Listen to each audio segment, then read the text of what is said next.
पुणे पिंपरी चिंचवड महापालिका आणि पुणे जिल्हा परिषद यांच्या निवडणुकीच्या प्रचाराचा शुभारंभ मुख्यमंत्री पृथ्वीराज चव्हाण यांच्या हस्ते करण्यात आला। यावेळी काँग्रेसचे प्रदेशाध्यक्ष माणिकराव ठाकरे, वनमंत्री पतंगराव कदम, सहकार मंत्री हर्षवर्धन पाटील, शहराध्यक्ष अभय छाजेड, प्रभारी माजी खासदार सुबोध मोहिते, निरीक्षक गेव आवारी, युवा प्रदेशाध्यक्ष विश्वजित कदम, आमदार मोहन जोशी, रमेश बागवे, दीप्ती चौधरी, विनायक निमण, समन्वयक समितीचे अध्यक्ष शरद रणपिसे उपस्थित होते। यावेळी बोलताना मुख्यमंत्री म्हणाले, काही काळापासून पुण्यात दुष्ट प्रवृत्ती निर्माण झाल्या आहेत। शहराच्या नियोजनबद्ध विकासासाठी या प्रवृत्तींना दूर करून पुणे महापालिकेत पारदर्शी कारभार देणाऱ्या काँग्रेसची सत्ता आणणे आवश्यक आहे। शहराचा झपाट्याने विकास होत असताना रस्ते रुंदीकरण, उड्डाण पूल, गरिबांना घरे यासह सर्व पायाभूत सुविधा पुरवण्यासाठी प्रयत्न करून पुण्याला आदर्श शहर बनवता येईल। गेल्या काही काळापासून पुण्यात दुष्ट प्रवृत्ती निर्माण झाल्या आहेत, त्यांना दूर करून पुणे महापालिकेत पारदर्शी कारभारासाठी काँग्रेसची सत्ता आवश्यक आहे। कोणीही काही वेडेवाकडे बोलून लोकांची मते मिळवून पुण्याचा विकास होणार नाही, अशी टीका उपमुख्यमंत्री अजित पवार यांचे नाव न घेता मुख्यमंत्र्यांनी केली। दिल्ली, मुंबई येथून विकास निधी पुरवणारे हात काँग्रेसचे आहेत, त्यामुळे हा निधी स्वीकारण्यासाठी महापालिकेतही काँग्रेसचेच हात असतील, तसाच शहराचा योग्य पद्धतीने विकास होईल। विकास आराखडा मेट्रोबाबत भूमिका बदलून काही पक्ष संभ्रम निर्माण करत असल्याची टीका त्यांनी राष्ट्रवादीवर केली। मात्र याबाबत तज्ज्ञांनी दिलेल्या सल्ल्यानुसार निर्णय घेतले जातील, असेही मुख्यमंत्री चव्हाण यांनी स्पष्ट केले। दरम्यान पश्चिम महाराष्ट्रात काँग्रेससोबत गेलेल्या दलित पॅंथरच्या संतप्त कार्यकर्त्यांनी मुख्यमंत्र्यांचे भाषण सुरू होताच जागा वाटपातील नाराजीवरून निदर्शने केली। दलित पॅंथरला महापालिकेत 3 जागा देण्याचे कबूल करूनही त्या न दिल्याने काँग्रेसने केसाने गळा कापला, हे दुर्दैवी आहे, असे निषेधाचे फ्लेक्स कार्यकर्त्यांनी सभेत फडकावले। पोलिसांनी वेळेत त्वरित कार्यकर्त्यांना ताब्यात घेतले। तसेच काँग्रेसच्या प्रचाराच्या शुभारंभात शिवसेनेचे विभाग प्रमुख मिलिंद काची, शिवसेनेचे स्वीकृत नगरसेवक सुनील झगडे यांनी काँग्रेसमध्ये प्रवेश केला। याबरोबरच मनसेचे उपेंद्र गोसावी, राष्ट्रवादी काँग्रेसचे राजाभाऊ बारणे, जगदीश पुणेचा, शिवसेनेचे संजय कडू यांनीही काँग्रेसमध्ये प्रवेश केला असून या सर्वांचे मुख्यमंत्री पृथ्वीराज चव्हाण, प्रदेशाध्यक्ष माणिकराव ठाकरे यांनी पक्षात स्वागत केले। पिंपरी चिंचवड महानगरपालिकेची निवडणूक आणि जिल्ह्यातल्या 75 जिल्हा परिषदाच्या जागा आणि 150 पंचायत समितीच्या जागा करता पुण्याच्या जिल्हा परिषदेकरता होणारी निवडणूक, या निवडणुकीच्या प्रचाराचा आपण शुभारंभ केलेला आहे। आज जिल्ह्यातले सर्व प्रमुख कार्यकर्ते मंचकावर उपस्थित आहेत। निवडणुकीचं रणशिंग आज या ठिकाणी फुंकलं गेलेलं आहे। ही अतितटीची लढाई आहे।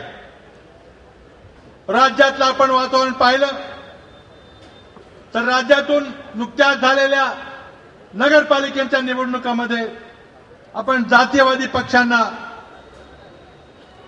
अगदी स्पष्टपणे पराभूत केलेला आहे। या होणाऱ्या निवडणुकामध्ये मग त्या 10 महानगरपालिकेच्या निवडणुका असतील किंवा 27 जिल्हा परिषदेच्या निवडणुका असतील, त्या निवडणुकामध्ये देखील निकाल लागल्यावर आपल्याला दिसेल की शिवसेना, भारतीय जनता पक्षासारखे जातीवादी पक्ष आणि महाराष्ट्राच्या राजकीय पटलावरून लुप्त झालेले, गायब झालेले तुम्हाला दिसतील।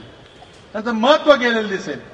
मुंबई महानगरपालिका असेल, नागपूर महानगरपालिका असेल, ठाणे, नागपूर असेल, पुण्यात तर काही विशेष प्रश्न नाही, पिंपरी चिंचवडमध्ये काही प्रश्न नाही। महाराष्ट्रातल्या नागरी भागातून या पक्षांचं उच्चाटन झालेलं दिसेल। आज आपली स्पर्धा पुणे जिल्ह्यात जी आहे ती काँग्रेसच्या विचाराची स्पर्धा आहे। दिल्लीच्या राजकारणामध्ये, राज्याच्या राजकारणामध्ये ज्यांच्यावर आपण आघाडी करून सरकार चालवतोय त्याच मित्र पक्षाबरोबर आपली पुण्याची स्पर्धा आहे। आणि आम्ही काँग्रेस पक्षाचे सर्व नेते आपल्या समोर आलेलो आहे आणि तुम्ही काँग्रेस पक्षाच्या वतीनं आज जनता जनार्दनापुढे जाणार आहात. पुणे शहरात, पिंपरी चिंचवडमध्ये, ग्रामीण भागात जाणार आहात आणि तुम्हाला काम करायचंय. काँग्रेस पक्षाचा विचार, काँग्रेस पक्षाने केलेलं काम, आपण प्रस्तुत केलेला जाहीरनामा आणि विकासाचा आराखडा हा तुम्हा सर्वांना घेऊन जायचा आहे. आम्ही का तुमच्या पुढं काँग्रेस पक्ष आणि काँग्रेस पक्षाला विजयी करा म्हणून सांगायला इथं आलेलो आहे. ज्या काँग्रेस पक्षाला या भारतातील जनतेनं एकदा नाही तर दोनदा केंद्रात राज्य करायची संधी दिली, ज्या काँग्रेस पक्षाला महाराष्ट्रात जनतेनं एकदा नाही, दोनदा नाही, तीनदा राज्यात नेतृत्व करण्याची संधी दिली, एवढीच विनंती आहे. त्या देणारे हात दिल्लीतले काँग्रेस पक्षाचे आहेत, देणारे हात मुंबईतले आज काँग्रेस पक्षाचे आहेत. मग पुण्यात त्यामध्ये घेणारे हात हे देखील काँग्रेस पक्षाचेच असले तर विकासाला जी गती येईल ती गती तुम्ही काही वेगळ्या पद्धतीचं मतदान केलं तर येणार नाही. मी जेव्हा मुख्यमंत्री पदाची सूत्र स्वीकारली तर लोकांनी मला विचारलं की तुमचं महाराष्ट्राकरता विजन काय आहे, पुणे शहराकरता काय, मुंबई करता काय आहे. एका विशिष्ट परिस्थितीमध्ये गेल्या नोव्हेंबर महिन्यामध्ये 2010च्या नोव्हेंबर महिन्यामध्ये सत्तांतर झालं. काँग्रेस पक्षाने काही निर्णय घेतले. अचानक मला राज्याचं नेतृत्व स्वीकारायला सांगितलं. महाराष्ट्राचं मुख्यमंत्री पद म्हणजे काही साधीसुधी जबाबदारी नाहीये. देशातलं एक महत्वाचं ते पद आहे. कारण आज महाराष्ट्र देखील एक साधं सुद्धा राज्य नाहीये. देशातलं सर्वात श्रीमंत राज्य, ज्या राज्यामध्ये दरडोई उत्पादन हे सर्व देशात सर्वात जास्त आहे, सर्वात जास्त औद्योगिकीकरण झालेलं राज्य, सर्वात जास्त औद्योगिक उत्पादन करणारं राज्य, सर्वात जास्त निर्यात करणारं राज्य, सर्वात जास्त औद्योगिक मजूर असलेलं राज्य. या राज्याचं नेतृत्व करण्याचा बहुमान मला आमच्या अध्यक्षा सोनियाजी गांधी यांनी दिला. आणि मी इथं आल्यावर लोकांनी मला विचारलं तुम्ही कशा प्रकारचं नेतृत्व तुम्ही करणार आहात. आपण आज 21व्या शतकातली पहिली 10-11 वर्ष पूर्ण झाली. पुढच्या पंचवार्षिक योजनेमध्ये, 12व्या पंचवार्षिक योजनेमध्ये पुढच्या 10-20 वर्षामध्ये 2020 मध्ये 2025 मध्ये कसं असणार आपला महाराष्ट्र, कसं असणार आपलं पुणे शहर, कसा असणार आपला पुणे जिल्हा. एका बाजूला आपण सर्वात प्रगत राज्य, सर्वात पुढारलेलं राज्य, ही देशाची सांस्कृतिक राजधानी,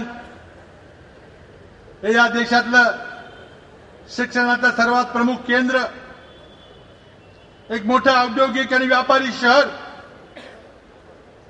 भारतातलं डिट्रॉइट, मोटार उद्योगाची राजधानी म्हणून आपण पुण्याचा उल्लेख करतो. पण वाढत्या नागरीकरणामुळे पुण्याच्या ज्या समस्या निर्माण झालेल्या आहेत त्या समस्याला तोंड देण्याकरता पुण्याची सत्ता, पुणे महानगरपालिकेची सत्ता, जिल्ह्यातली सत्ता ही कुठल्या पक्षाकडे, कुठल्या विचाराकडे आपण देणार आहोत हा निर्णय आपल्याला या निवडणुकीच्या माध्यमातून घ्यायचा आहे. आज राज्यामध्ये जवळजवळ 46% नागरीकरण झालेलं आहे. या पुढच्या 5 वर्षाच्या कालखंडामध्ये तुम्ही निवडून देणारी महानगरपालिका, त्या कार्यकाळामध्ये महाराष्ट्रातली मेजॉरिटीनं लोकसंख्या ही नागरी भागात राहणारी असणार आहे. महाराष्ट्र आज ग्रामीण भागात राहतो म्हणणं धाडसाचं ठरेल. महाराष्ट्र आज नागरी भागात राहतो असं म्हणावं लागणार आहे. म्हणून पुण्याचा एक सर्वांगीण विकास करून एक आदर्श शहर करून पुणे जिल्हा आज भारतातला एक अग्रणी जिल्हा, इथं सर्व सामाजिक प्रश्न, विकासाचे प्रश्न आम्ही सोडवलेले आहेत, एक आदर्श निर्माण केलेला आहे. अशा प्रकारचा जिल्हा आणि शहर आम्हाला घडवायचं. आज केंद्र सरकारच्या माध्यमातून पुणे शहराच्या विकासाकरता सरळ हातानं मदत केली गेली आपल्या सर्वांना माहिती आहे. आज हे काय शक्य झालं? 2004 पासून ज्या गतीनं पंतप्रधान डॉक्टर मनमोहन सिंग आणि सोनिया गांधी यांच्या नेतृत्वाखाली केंद्र सरकारनं तो विकास केलेला आहे, तर राज्याच्या आणि देशाच्या खजिन्यामध्ये जी आर्थिक क्षमता निर्माण झाली, त्यामुळे आज पुणे आणि पिंपरी चिंचवड परिसराला जवळजवळ 2300 कोटी रुपये जवाहरलाल नेहरू नागरी नगरोत्थान कार्यक्रमाच्या अंतर्गत आम्हाला देतात. आज पुण्यामध्ये जर काही प्रश्न असेल तर परवडणाऱ्या घरांचा, वाहतुकीच्या आधुनिक सोयी करण्याचा, प्यायला स्वच्छ पाणी देण्याचा, घनकचऱ्याच्या नियोजनाचा, ड्रेनेजचा, सुशोभित उद्यानांचा, चांगल्या दर्जाची विद्यापीठ, शाळा, आरोग्य सेवा, या सगळ्या नागरी सेवा या आंतरराष्ट्रीय दर्जाच्या निर्माण करण्याचं आव्हान आमच्या समोर आहे.